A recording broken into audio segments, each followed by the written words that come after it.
Srinivasa Guru Raghavendra BMS ಮಾನಸ ಚಾನಲ್ಗೆ ಸ್ವಾಗತ.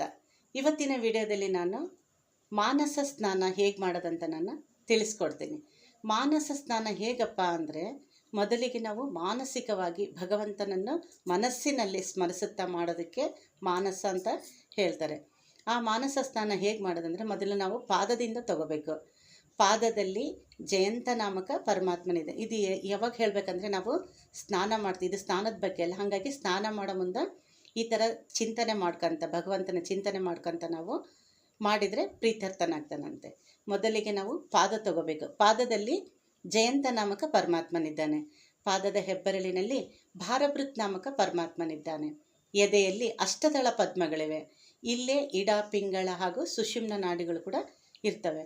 ತಲೆಯಲ್ಲಿ ಸಹಸ್ರದಳ ಪದ್ಮ ಇದೆ. ಆ ಪದ್ಮದಲ್ಲಿ ಬಿಂಬರೂಪಿ ಪರಮಾತ್ಮನು ಸ್ತ್ರೀಯರಲ್ಲಿ ನಾರಾಯಣಿ ರೂಪಿಯಾಗಿ, ಪುರುಷರಲ್ಲಿ ನಾರಾಯಣ ರೂಪದಿಂದ ಕುಳಿತಿದ್ದಾನೆ.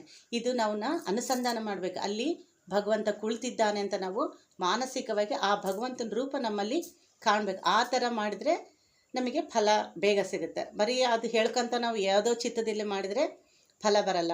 ಈಗ ನಾವು ಏನೇನು ನಾನು ಹೇಳ್ತೀನಿ ಅದನ್ನೆಲ್ಲ ನಮ್ಮ ಕಣ್ಮುಂದೆ ಬರಬೇಕು. ಆ ಭಗವಂತನ ರೂಪ, ಲಕ್ಷ್ಮಿ ಅಂದರೆ ಲಕ್ಷ್ಮೀ ರೂಪ ಬರಬೇಕು, ಭಗವಂತ ಅಂದರೆ ಭಗವಂತನ ರೂಪ ನಾವು ಕಾಣಬೇಕು. ಆ ಥರ ಬರೋದಕ್ಕೆ ನಾವು ಭಗವಂತನಲ್ಲಿ ಸ್ಮರಣೆ ಮಾಡ್ಕೊಂತ, ನಿನ್ನ ರೂಪ ನನಗೆ ಕಾಣಲೆಪ್ಪ ಅಂತ ಹೇಳಿ ಬೇಳ್ಕಂತ ಮಾನಸಿಕವಾಗಿ ಭಗವಂತನ ಸ್ಮರಣೆ ಮಾಡಬೇಕು. ಈಗೇನು ತಲೆಯಲ್ಲಿ ಸಹಸ್ರದಳ ಪದ್ಮ ಇದೆ. ಆ ಪದ್ಮದಲ್ಲಿ ಬಿಂಬರೂಪಿ ಪರಮಾತ್ಮನು ಸ್ತ್ರೀಯರಲ್ಲಿ ನಾರಾಯಣಿ ರೂಪಿಯಾಗಿ, ಪುರುಷರಲ್ಲಿ ನಾರಾಯಣ ರೂಪದಿಂದ ಕುಳಿತಿದ್ದಾನೆ. ಆಗ ಆ ಮಹಾಲಕ್ಷ್ಮೀ ದೇವಿಯು ಕ್ಷೀರಸಾಗರದಲ್ಲಿ ಕುಳಿತು ಬಿಂಬರೂಪಿ ಪರಮಾತ್ಮನಿಗೆ ಅರ್ಘ್ಯ ಮತ್ತು ಪಾದ್ಯವನ್ನು ಕೊಟ್ಟು ಅರಿಶಿನ ಕುಂಕುಮಗಳು, ಮಂಗಳ ದ್ರವ್ಯವಾದ ಅರಿಶಿನ ಕುಂಕುಮವನ್ನು ಭಗವಂತನಿಗೆ ಸಮರ್ಪಣೆ ಮಾಡ್ತಾಳಂತೆ ಲಕ್ಷ್ಮೀದೇವಿ.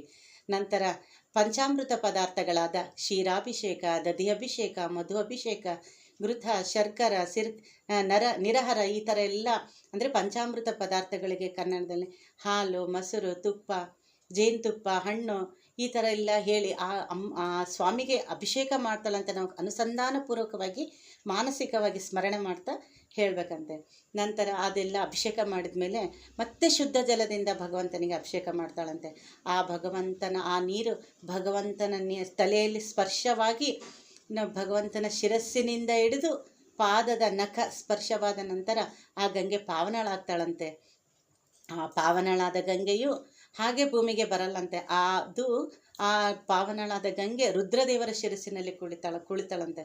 ಕುಂತ ಮೇಲೆ ನಂತರ ರುದ್ರದೇವರ ಶಿರಸ್ಸಿನಿಂದ ಭೂಮಿಗೆ ಬರ್ತಾಳಂತೆ. ಅದೇ ಗಂಗಾ, ಯಮುನಾ, ಸರಸ್ವತಿ ನದಿಯಾಗಿ ಹರಿಯುತ್ತಂತೆ. ಆ ನದಿಯೇ ನಮ್ಮ ದೇಹದಲ್ಲಿರುವ ಇಡ, ಪಿಂಗಳ ಹಾಗೂ ಸುಷುಮ್ನ ನಾಡಿಗಳಲ್ಲಿ ತ್ರಿವೇಣಿ ಸಂಗಮವಾಗಿ ಹರಿಯುತ್ತದೆ ಅಂತ ಮಾನಸಿಕವಾಗಿ ನಾವು ಚಿಂತಿಸುತ್ತಾ ಭಗವಂತನನ್ನು ಸ್ಮರಣೆ ಮಾಡುತ್ತಾ ಸ್ನಾನ ಮಾಡುವಾಗ ನೀರು ತಗೊಂಡು ಗಂಗೆ, ಆ ಥರ ಗಂಗೆ ಬಂದ್ಲು ಅಂತೇಳಿ ಆ ಗಂಗೆ ಸ್ಮರಣೆ ಮಾಡ್ಕೊತ ನಾವು ಸ್ನಾನ ಮಾಡೋಕ್ಕಂತ. ಆ ಗಂಗೆ ನೀರು ಹಾಕೋಣ ಮುಂದೆ ನಾವು ಗಂಗೆ ಚ ಯಮುನಾ, ಕೃಷ್ಣ, ಗೋದಾವರಿ, ಸರಸ್ವತಿ, ನರ್ಮದಾ, ಸಿಂಧು, ಕಾವೇರಿ, ಹೇ ಜಲಸ್ಮಿನ್ ಸನ್ನಿಧಿಂ ಕುರುಂ ಅಂಥೇಳಿ ನಾವು ಸ್ನಾನ ಮಾಡಿದರೆ ಭಗವಂತ ಅತಿ ಪ್ರೀತ್ಯರ್ಥನಾಗ್ತಾನಂತೆ.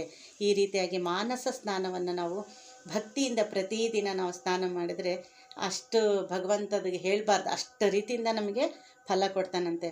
ನಾವು ಯಾವುದೇ ಆಗಲಿ, ನಾವು ಅಲ್ಲಿ ಕಾಶಿಗೆ ಹೋಗಿ ಸ್ನಾನ ಮಾಡಿದರೆ ಗಂಗಾ ನಮಗೆ ಪುಣ್ಯ ಬರುತ್ತೆ ಅನ್ನೋದು ಅದು ಒಂದು ರೀತಿಯಿಂದ ಸರಿ ಇದ್ದರೂ ಕೂಡ ಆಗದೇ ಇದ್ದ ಸಮಯದಲ್ಲಿ ನಮಗೆ ನೋಡಬೇಕಂತ ಆಸೆ ಇರುತ್ತೆ. ಆದರೂ ಕೆಲವೊಂದು ಸರಿ ಆಗಿರೋದಿಲ್ಲ. ಆವಾಗ ನಾವು ಮಾನಸಿಕವಾಗಿ ಭಕ್ತಿಯಿಂದ ಆ ಗಂಗಾದೇವಿನ ಸ್ಮರಣೆ ಮಾಡ್ತಾ ಸ್ನಾನ ಮಾಡಿದರೆ ಆ ಕಾಶಿ ಗಂಗೆನೇ ನಮ್ಮ ಹತ್ರ ಬಂದು ಸಂತೋಷದಿಂದ ಕೇಳ್ತಾಳಂತೆ.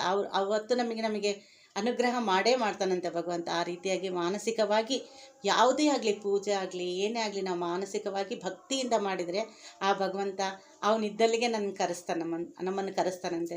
ಅಂಥ ಭಗವಂತನಿಗೆ ನಮಗೆ ಅನಂತ ನಮಸ್ಕಾರಗಳು ಮಾಡಬೇಕು. ಹಿಂದೆ ನಾನು ಈ ವಿಡಿಯೋದಲ್ಲಿ ಅಜಾದಿ ರೂಪಗಳನ್ನು ತಿಳಿಸಿದ್ದೆ. ಆ ಅಜಾದಿ ರೂಪಗಳನ್ನು ಕೂಡ ಪ್ರತಿದಿನ ನಾವು ಈಗ ಸ್ನಾನ ಮಾಡೋ ಮುಂದೆ ನಾವು ಅದು ಇದು ಚಿಂತೆ ಮಾಡಲಾರ್ದೆ ನಮ್ಮ ಭಗವಂತನಲ್ಲೇ ಲೀನ ಆಗಿರಬೇಕು. ಆವಾಗ ನಾವು ಅದು ಅಜಾದಿ ರೂಪಗಳು ಸ್ಮರಣೆ ಮಾಡ್ಬೋದು. ತಲೆಯಲ್ಲಿ ಏನದು ಶಿರಸ್ಸಿನಲ್ಲಿ ಒಂದೊಂದು ದೇವ್ರು ಇರ್ತಾನೆ. ಕೆನ್ನೆಯಲ್ಲಿ ಆ ದೇವರು ಇರ್ತಾನೆ, ಮೂಗಿನಲ್ಲಿ ಆ ದೇವರು ಇರ್ತಾನೆ. ಅದನ್ನೆಲ್ಲ ನಾನು ಸ್ಮರಣೆಯಲ್ಲೇ ಹೇಳಿದ್ದೆ ಆದಿಂದ ಕ್ಷಾದ್ವರೆಗೆ. ಅದನ್ನು ನಾವು ಪ್ರತಿದಿನ ಸ್ನಾನ ಮಾಡೋ ಮುಂದೆ ಎಲ್ಲ ಅಂಗಸ್ಪರ್ಶಗಳಾಗ್ತವೆ. ಆವಾಗ ಬಲಗೆನ್ನೆಯಲ್ಲಿ ಋಷ, ಎಡಗೆನ್ನೆಯಲ್ಲಿ ಋಷ, ಇದೇ ಥರ ಅವನ್ನ ಸ್ಮರಣೆ ಮಾಡ್ಕೊಂತ ಮಾಡಿದರೆ ಅತಿ ಪ್ರೀತ್ಯಕ್ತನಾಗ್ತಾನಂತೆ ಭಗವಂತ.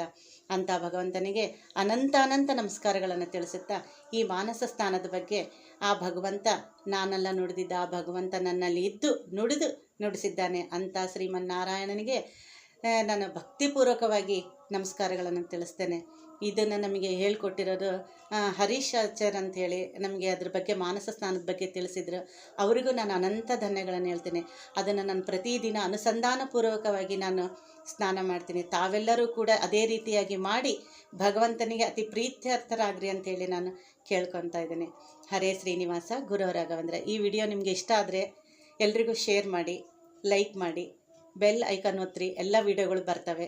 ಇನ್ನೂ ನೀವೆಲ್ಲರೂ ನನಗೆ ಆಶೀರ್ವಾದ ಮಾಡಿ ಭಗವಂತನ ಬಗ್ಗೆ ನನಗೆ ಇನ್ನೂ ಹೆಚ್ಚಿನ ಬಗ್ಗೆ ಹೇಳೋಕ್ಕೆ ಆ ಶ್ರೀಹರಿ ಕರುಣೆ ನನ್ನ ಮೇಲಿರಲಿ ಅಂತ ನೀವೆಲ್ಲರೂ ನನಗೆ ಆಶೀರ್ವಾದ ಮಾಡ್ತೀರಂತ ನಾನು ಅಂದ್ಕೊಂಡ ಇದ್ದೀನಿ. ಹರೇ ಶ್ರೀನಿವಾಸ, ಗುರು ರಾಘವೇಂದ್ರ. ನಾಹಂ ಕರ್ತ ಹರಿಕರ್ತ.